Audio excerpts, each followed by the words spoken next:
Und das überhaupt erstmal zu thematisieren. Die meisten wissen das ja gar nicht. Ja, genau. Das hängt ja alles zusammen, hat auch mit Hub und den Gewännanlagen und den gesamten, teilweise auch Handymasten und diesen Geschichten zu tun.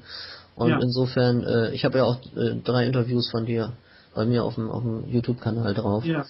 Und sollen sich die Leute auch mal gleich mit angucken nochmal. Also die meisten meiner Filme sind auf Englisch. Wer Englisch kann, hat da eine Freude. Ab und zu mache ich mal auch auf deutschen Artikel und ansonsten ist natürlich Schwedisch und das ist natürlich nicht so einfach von Schülern.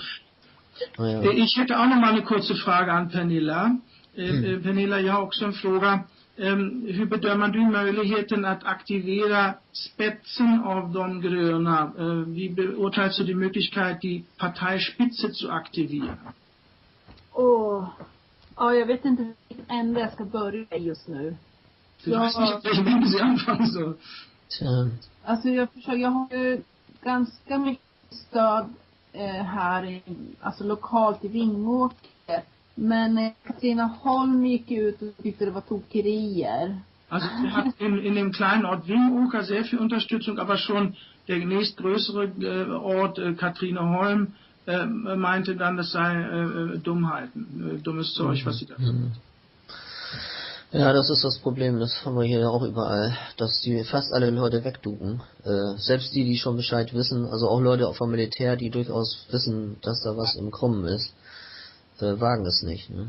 Also vi har samma problem i Tyskland, även om folk har militärbakgrund och vet vad som pågår så vågar de inte. Men om du tittar på riksnivå då, wenn du jetzt auf das gesamte Land guckst, auf Reichsnivå, die schwedischen Grünen, was tycker du då? Alltså jag tänkte jag skulle försöka. Sörmland har ju också Sörmlands gröna, man säger. Varje land har ju sin egen. Jag ska se hur stödet är. Jag ska ringa och prata med några då för att se om det är någon som stödjer någonstans. Ja, also sie will jetzt dann den nächsten Schritt, das wäre dann die Provinz Södermanland, also was so ein bisschen bei uns die Bundesländer in Deutschland sind. Ja. Ob sie die aktivieren kann. Men känner du personligen några inom partiledningen som du skulle kunna förankra det till? Kennst du in der Parteispitze persönlich welche, wo du das mal vorbringen könntest? Nej. Den person som jag känner som är gruppledare för Miljöpartiet, hon är ju väldigt skeptisk och hon tror inte på, hon tror att det är en konspirationsteori. Vad heter hon?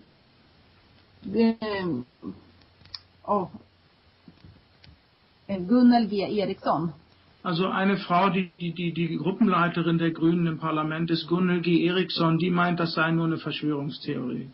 Ja, das ist ja der allgemeine Tenor, der anscheinend abgesprochen ist, weil ob das die Presse ist, die Parteien oder auch sogar die Umweltverbände, alle tönen sie in den gleichen Tönen, verweisen von einem zum anderen, bis man in eine Runde wieder angekommen ist. Also das kann nicht normal sein. Alltså det vanliga, det är en slags språkreglering. Det måste finnas någon slags tyst överenskommelse att alla media, politiker och forskare just säger det här. Det verkar väldigt konstigt. Ja. Det är så konstigt när det är så många människor inblandade att det kan vara så tyst bland alla. Ja, das ist so merkwürdig, obwohl so viele Menschen daran beteiligt sind, dass alle schweigen. Ja, das ist wohl das Prinzip, also need to know, also den einzelnen Leuten nur das mitzuteilen, was sie unbedingt wissen müssen. Also wir wissen differenziert zum Beispiel, wo die Düsen hergestellt werden, hier in Deutschland. Also han säger det är väl need to know basis, man berättar bara det allra nödvändigaste som den personen som hanterar saker och ting ska veta, och därför begränsar man informationsflödet. Och han säger att han känner till exempel till de som producerar de här munstyckena som sprayar ut det hela, also die Düsen, wo die hergestellt werden. Ja, also die werden natürlich an verschiedenen Stellen hergestellt, aber wir wissen ein Werk, also die fürs Militär halt arbeiten, ja, wissen wir von den Arbeitern, aber die haben natürlich auch Angst, da offen was zu sagen, ja, aber wir wissen das genau, und ich habe auch einen Hinweis, also hier von einem, der für die Mineralölindustrie arbeitet, der sagte, also über einen anderen habe ich das erfahren, der benannte das auch, worüber das vertrieben wird, über Hannover soll das gehen, und dann wollten wir nochmal nachfassen, dann hat er aber wohl gemerkt, dass er schon zu viel erzählt hat und wollte dann plötzlich gar nichts mehr sagen. Alltså han har haft arbetare från en fabrik som gör de här munstyckena, och han har haft kontakt med folk som är en slags central för försäljning av de här ämnena i Hannover, som har öppnat munnen, men sen har de fått mungavel. Gud, vad irriterande. Weißt du den Namen dieses Werkes oder willst du es im Moment nicht sagen? Nein, das mag ich noch nicht sagen, weil wir vielleicht noch eventuell eine Chance haben. Und sonst wäre das ja alles versperrt. Ne?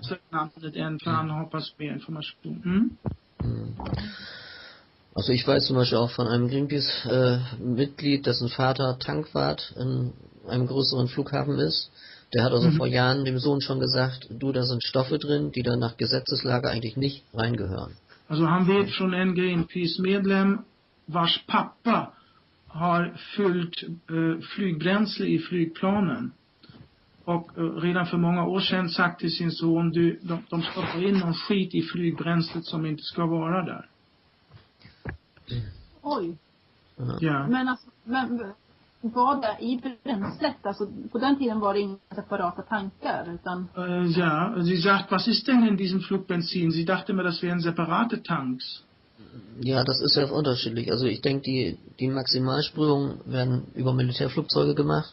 Mit separaten Tanks. Normaler Sprayning im Militärflugplan. Aber wir gehen davon aus, dass also auch Teile davon über zivile Flugzeuge, speziell über die Billigfluglinien, versprüht werden. Und wir haben ja auch über Flightradar verschiedene nachgewiesen, die ganz skurrile Flugrouten fliegen. Ja, also hin und her vor der Ostseeküste zum Beispiel hin, ohne zu landen, wieder zurück, oder auf die Nordsee hinaus und umgedreht wieder zurück. Also solche irren Flüge dürfen eigentlich hier nicht stattfinden. Ne? De billiga flygplanslinjerna, de hjälper till, och man har avslöjat dem med att flyga olika rutter som är fullständigt meningslösa för vanligt trafikflygplan. Aber nochmal zurück zur Frage jetzt, der Unterschied, dass man was ins Flugbenzin tut und dass man aus extra Tanks versprüht. Ja. Also die Methode, dass durch die Düsen kann man es ja nicht jagen, durch den heißen Bereich der Düsen, ja, weil sonst würde das schweren Schaden nehmen in der Turbine. Also man kann inte jaga det genom själva turbinen i ett jetflygplan, för då skulle det skadas. Also es gibt da zwei Methoden, und zwar einmal könnte man es in den Umluftstrahl einsprühen. Das ist die Methode, ena är att man sprayar det in i den Luftzirkulationen. Was ist genau Umluftstrahl? Ja, es ist so, die früheren Düsentriebwerke waren ja schlanker. Und man hat dann ab einer bestimmten Zeit vorne diese riesen Propeller davor gebaut, die zwei Funktionen hatten. Einmal wurde dadurch die Verbrennung besser, das heißt, die haben weniger Verbrauch. Der zweite Punkt war also die heiße Phase, die sonst da hinten rauskommt, 600 bis 800 Grad, wurde dann außen nochmal mit einem umhüllenden Luftstrahl, der so nur vorbeigeblasen wird quasi, an dieser heißen Geschichte, ja, geschehen. Und der zweite Effekt ist, dass dadurch die Turbinen leiser werden. Und wenn man das in diese... Also, nicht so schnell. Also, tidigare fanns det större och öppnare vad heter det, från jetflygplanen, motorerna. Men sen har man gjort de här slags rotorerna eller propeller framför. Det är vad vi ser. Och det har gjort att de har blivit tystare och effektivare, och där har man på något sätt, hat man die mit der Luft abgekühlt oder wofür war die Luft? Nein, man hat eine höhere Kompression, also vergleichbar mit einem Turbolader beim Auto. Ja? Aha, man har fått en högre kompression som en turboladdare i bilen, och i den luften har man gömt Chemikalier. Also das ist ja bekannt, dass zum Beispiel, also ich habe so ein Diesel-Wohnmobil, die Standardmaschine hatte damals 75 PS, die gab es dann mit Turbolader mit 95 PS. Ja. Die gleiche Maschine, ja, hat einen höheren Luftdurchsatz, bessere Verbrennung, höhere Leistung. Also andere Maßnahmen auch noch. Und so muss man das jetzt mal sehen, auch bei den Flugzeugen. Ja? Okay.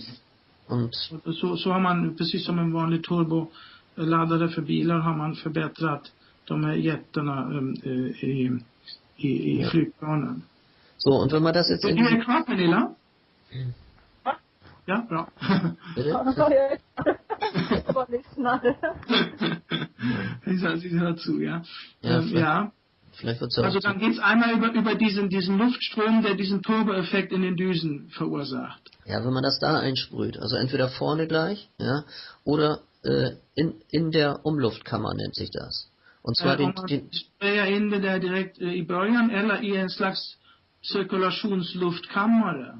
ja, und zwar das ist ja kalte Luft, ne? Weil wenn man es durch die heiße Phase jagen würde, also durch die Kompressionskammer und dann würde sich ja die Metalloxide würden sich ja verklumpen, umformen, verbrennen, alles Mögliche und das würde an den Turbinenschaufeln also einen argen Schaden anrichten. Alltså det får inte komma in där det blir hett, för då skulle de här metallbitarna smälta och klumpa ihop sig och skada rotorbladen i turbinerna.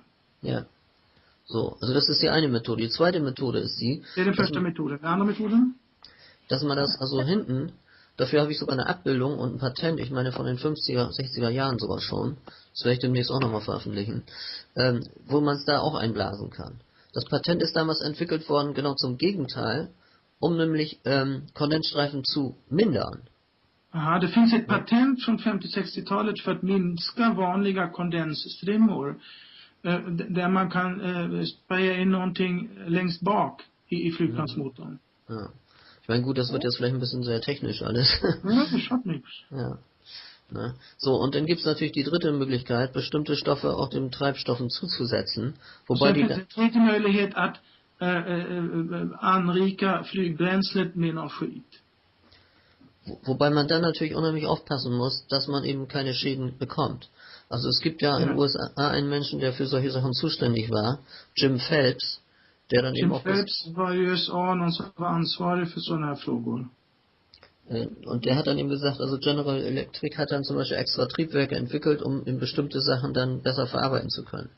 Och General Electric har extra konstruerat flygplansmotorer som kan bearbeta eller hantera de här tillsatserna i flygbränslet bättre. Ja. Also vielleicht, ja. Also so ein kleiner Gag am Rande noch. Ich habe neulich mit einem gesprochen, den ich gut kenne. Der hat Folgendes gesagt, wie er mal auf so einem Flug, in so einem Ryanair-Flugzeug war und fragte, wo kann ich denn am besten hier aus dem Fenster fotografieren, wenn die Chemtrails da vorbeiziehen. Dann soll der Steward gesagt haben, hat ihn angelächelt, so ein bisschen höhnisch, und hat gesagt, was glauben Sie denn, warum Sie hier für 40 Euro durch die Gegend fliegen können, wenn wir den Sprit bezahlen würden?